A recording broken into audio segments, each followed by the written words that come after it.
Hello दोस्तों।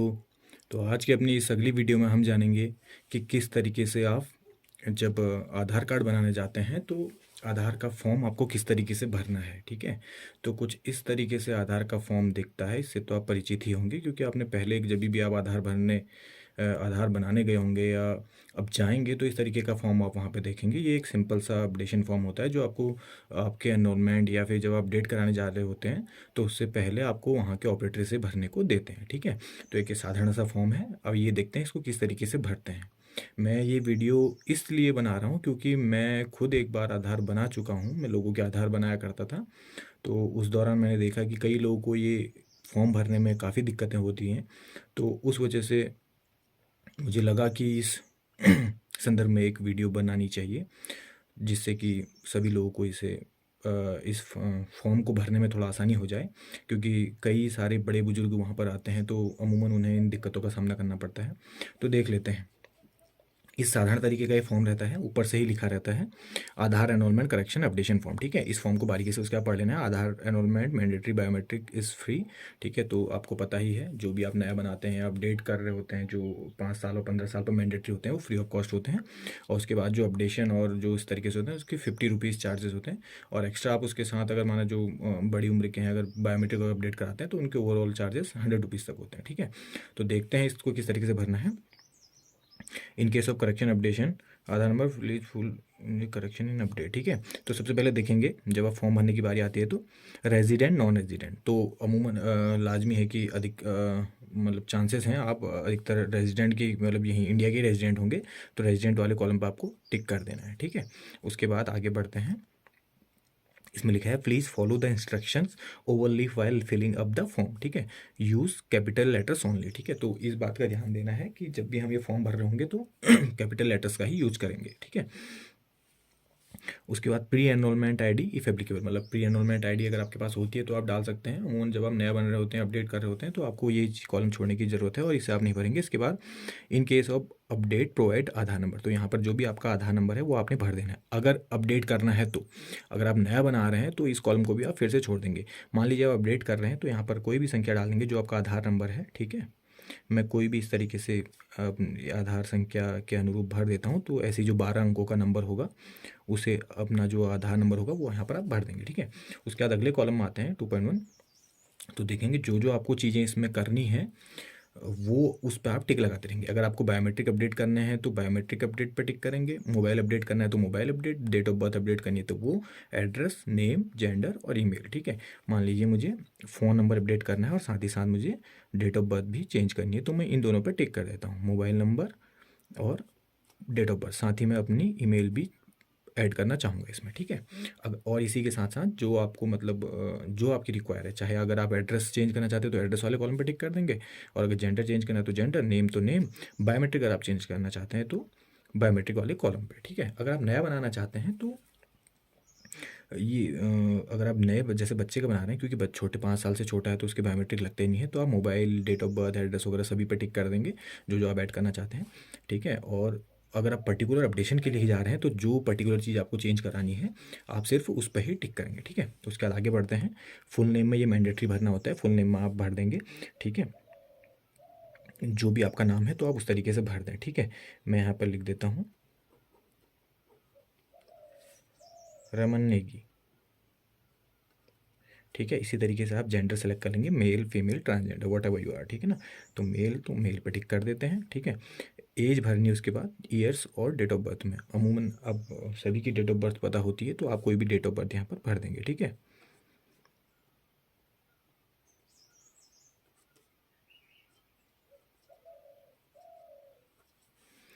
उसके बाद डिक्लेयर या वेरीफाइड। वेरीफाई आपके पास अगर डॉक्यूमेंट है तो आप वेरीफाइड पे टिक करेंगे, डॉक्यूमेंट नहीं है तो डिक्लेयर पे। तो अमूमन डॉक्यूमेंट्स भी होते हैं तो वेरीफाइड वाले पे ही टिक करेंगे आप।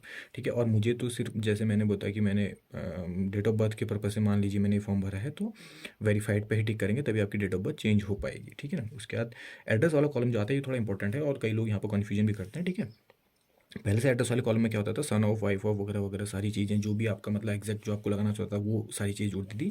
लेकिन अभी जो नया पैटर्न है उसके बेस पे एड्रेस वाले कॉलम पे आप केयर ऑफ करके ही डालेंगे। ठीक है, चाहे आप रेंट पे रहते हैं, चाहे आप अपने हस्बैंड का नाम ऐड करते हैं, चाहे आप फादर का नाम ऐड करते हैं, तो वो सारा आपका केयर ऑफ में ही आएगा। ठीक है ना, तो केयर ऑफ वाले में आप उसके पिता या हस्बैंड का नाम डाल देंगे। अब मेल है, मतलब लड़का है, तो ऑब्वियसली उसके पिताजी का नाम, और अगर वो रेंट वाले हैं तो अपने रेंट ऑनर का भी नाम लिख सकते हैं, ठीक है, मतलब जो मकान मालिक हैं, ठीक है ना। तो जैसे मैं यहाँ पर लिख देता हूँ उसके पिताजी का नाम, कि मान लीजिए अपने पिताजी के साथ ही रहता है, तो कोई भी पिताजी का नाम सेलेक्ट कर लीजिए, उमेश नेगी, ठीक है। तो यहाँ पे पिताजी का नाम लिख दिया, हाउस नंबर है तो वो लिखिए, ठीक है, जिस रोड में आप रहते हैं वो लिखेंगे, लैंडमार्क लिखेंगे, ठीक है, लोकेलिटी लिखेंगे, विलेज लिख देते हैं, ठीक है। मान लीजिए आप विलेज में ही रहते हैं तो इतना ज़्यादा बाकी चीज़ें भरने की जरूरत, हाउस नंबर डाल दीजिएगा 01, अगर आपका है तो डालिए, नहीं है तो छोड़ दीजिए। आपको वो एड्रेस भरना है जहाँ पर आपका पत्राचार जल्दी से जल्दी संभव हो पाए। ऐसा नहीं है कि आपको सारे कॉलम ही फिल करने हैं यहाँ पर। जो भी आप एड्रेस लिखना चाहते हैं, जो जिस पते से भी आपके घर तक डाक जल्द से जल्द पहुँच पाती है कोई भी, तो उस तरीके का आप एड्रेस लिखेंगे, ठीक है। लैंडमार्क नियर शिव मंदिर लिख देते हैं आप, जो आपकी मर्जी हो आप उस तरीके से लिख दीजिएगा, ठीक है। विलेज लिख देंगे आप माना, पोस्ट ऑफिस माना, ठीक है, जो आपका पोस्ट ऑफिस हो वो आप लिख देंगे, ठीक है। डिस्ट्रिक्ट मान लीजिए आप लिख देते हैं चमोली, आपका जो डिस्ट्रिक्ट होगा वो लिखेंगे आप, ठीक है। इसी तरीके से सब डिस्ट्रिक्ट जो आपकी तहसील होती है वो लिखेंगे आप। स्टेट में आप लिख देंगे उत्तराखंड, मतलब जो मैं उत्तराखंड लिख देता हूँ क्योंकि मैं उत्तराखंड में रहता हूँ। जो आप लिखेंगे तो वो आप उस तरीके से लिख दीजिएगा। जिसके बाद जो आपका ईमेल आईडी हो गया वहाँ पर भर देंगे उसे, ठीक है, raman.negi@gmail.com, ठीक है। जैसे आपकी ईमेल आईडी है उस तरीके से भरिएगा।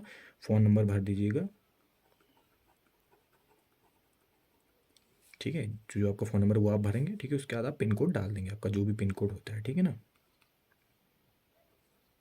यहाँ पर मैं इस तरीके से डिटेल, तो ये आपका एड्रेस वाला कॉलम इस तरीके से भर दिया जाएगा। मतलब आपको एड्रेस उस तरीके से भरना है जिससे कि आपसे जल्द से जल्द कोई भी अगर आपसे डाक भेजता है तो उससे जल्दी आप पे पत्राचार हो पाए, ठीक है। आगे ये वाला जो कॉलम है 7th number, details of father mother guardian husband और वाइफ, ये उस केस में होता है अमूमन जब आपको कोई बच्चे का नया बनाना होता है, ठीक है। तो जब नया बना रहे होते हैं तो फादर मदर की डिटेल डालते हैं, या फिर उस स्थिति में जब आपके कोई वेरिफिकेशन के लिए आपको आधार, जब आप मतलब जब वेरिफिकेशन के लिए किसी का थंब वगैरह चाहिए होता है, या फिर कोई मतलब जो आपको वेरीफाई करे कि हाँ आपका नाम यही है, एक वेरीफाई वाला ऑप्शन भी होता है, तो उस दिशा में आप यहाँ पर भरते हैं। तो जैसे नया बनने के लिए है, तो जैसे उसके साथ उसके पापा आए हैं तो पापा का नाम भर देंगे उमेश नेगी, या मदर आई हैं तो मदर का नाम भर देंगे। लेकिन जिसका भी नाम भरेंगे उसका वहाँ पर प्रेजेंट होना, और उनका आधार नंबर, यहाँ पर उनका आधार नंबर है, मतलब उनके पिताजी का नाम आधार नंबर आएगा, ठीक है ना। 333195 जो भी हो वो 12 अंकों की डिजिट आप यहाँ पर भर देंगे, ठीक है। उसी के पश्चात जब आपने अपडेट करना है तो आप उस तरीके से डॉक्यूमेंट सेलेक्ट कर लेंगे, ठीक है ना।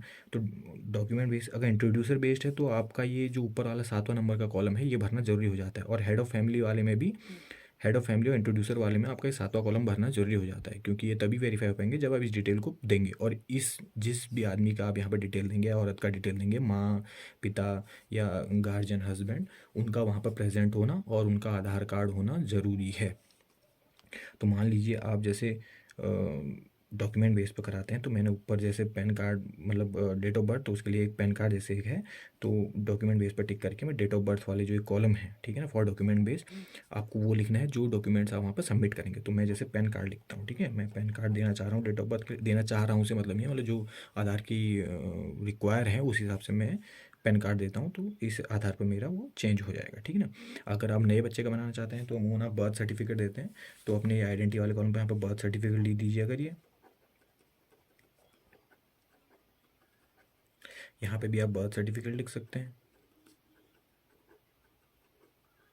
और ये डेट ऑफ बर्थ वाले कॉलम पे क्योंकि छोटे बच्चों का पैन कार्ड होगा नहीं, तो यहाँ पे भी आप बर्थ सर्टिफिकेट लिख सकते हैं। और लेकिन छोटे बच्चों के साथ ध्यान दीजिए, माँ पापा जरूर जाएँ, जो भी जाएंगे अपना आधार कार्ड जरूर लेते हुए जाएंगे, और वो डिटेल इस 7वें वाले नंबर पर जरूर भरेंगे। और साथ ही साथ ये यहाँ पे भी हेड ऑफ़ फैमिली वाले में, क्योंकि जो बच्चे का बन रहा होता है हेड ऑफ़ फैमिली के बेस पे ही बनता है, तो हेड ऑफ़ फैमिली में अगर फादर है तो फादर, मदर आई है तो मदर, ठीक है ना। तो जो भी या कोई गार्जियन है तो उनके आधार पर टिक करके जैसे फादर है और उनका आधार नंबर यहाँ पर आपने लिख देना है, ठीक है, जो भी आपका आधार नंबर होगा, ठीक है। और साथ में जो अगर हेड ऑफ़ फैमिली और इंट्रोड्यूसर वाला मामला है, तो जिसका आप बना रहे हैं उसका नाम, जैसे रमन नेगी का आप बना रहे हैं तो रमन नेगी का नाम, यहाँ पे इंट्रोड्यूसर है हेड ऑफ़ फैमिली, जो भी वहाँ पर गवाही दे रहे हैं अपनी, उनका नाम लिखेंगे। तो जैसे उनके पिताजी हैं उमेश नेगी, तो उमेश नेगी, ठीक है। और यहाँ पर इंट्रोड्यूसर अपना सिग्नेचर कर देंगे, मतलब उमेश नेगी अपना सिग्नेचर कर देंगे, ठीक है। इसके बाद यहाँ पर एप्लीकेंट के सिग्नेचर होते हैं, ठीक है ना। एप्लीकेंट मतलब जो बनाने जा रहा है। अब छोटा बच्चा है, 5 साल से छोटा है, तो वहाँ पर तो ये जो हेड ऑफ़ फैमिली है, जैसे उमेश नेगी, तो उमेश नेगी जी के ही सिग्नेचर होंगे। और अगर माना मैच्योर हैं, 10 साल से बड़े हैं, तो वहाँ पर वो खुद सिग्नेचर करेंगे, तो वो रमन करके अपने सिग्नेचर कर लेंगे। मतलब जो भी 5-10 साल से छोटे होंगे तो उसमें गार्जियन के या मम्मी पापा के सिग्नेचर्स होंगे, और 10 साल से बड़े हैं तो खुद के बच्चे के सिग्नेचर्स होंगे, ठीक है ना। उसके बाद ये जो नीचे की डिटेल्स हैं, ये जो आधार बना रहे हैं उनके द्वारा भरा जाना है, ठीक है। तो यहाँ पर डेट और टाइम भर देता हूँ, वेरीफाई वाले में वो खुद के सिग्नेचर करते हैं। तो इस तरीके से ये फॉर्म भरा जाता है। आप मोटा मोटा देख के अंदाज़ा लगा सकते हैं, और सारा फॉर्म कैपिटल में भरा जाना है, इस बात का आप ज़रूर ध्यान दें। और अगर माना कहीं पर असमंजस की स्थिति होती है, पहले तो आप इस वीडियो के माध्यम से मुझे कमेंट करके पूछ सकते हैं, वरना आपके पास जो नज़दीकी में जो एनरोलमेंट पे जो बैठे हुए होंगे, ऑपरेटर बैठे होंगे, आप उनसे भी मदद ले सकते हैं, ठीक है। आगे इसी तरीके की वीडियो देखने के लिए मेरे चैनल से जुड़े रहिए। मैं कोशिश करूँगा कि इस तरीके की वीडियो आपके समक्ष और ला सकूँ। अगर वीडियो अच्छी लगे या जानकारी भरी लगे तो चैनल को सब्सक्राइब कर लीजिए, लाइक कर लीजिए, और कमेंट करना ज़रूर, मतलब कमेंट ज़रूर कर दें तब, क्योंकि ना कमेंट करने से ही आपको एक आइडिया आता है कि आपकी वीडियोस लोगों के लिए कारगर हैं भी या नहीं, या अगर कुछ उसमें चेंजेस करने हैं या कुछ ऐड करनी है चीज़ें, या फिर और बेहतर तरीके से आप बता सकते हैं। तो कमेंट करना प्लीज़ करके ना भूलें, और अगर यूज़फुल लगती है तो शेयर भी ज़रूर कर दें। Thank you, bye bye.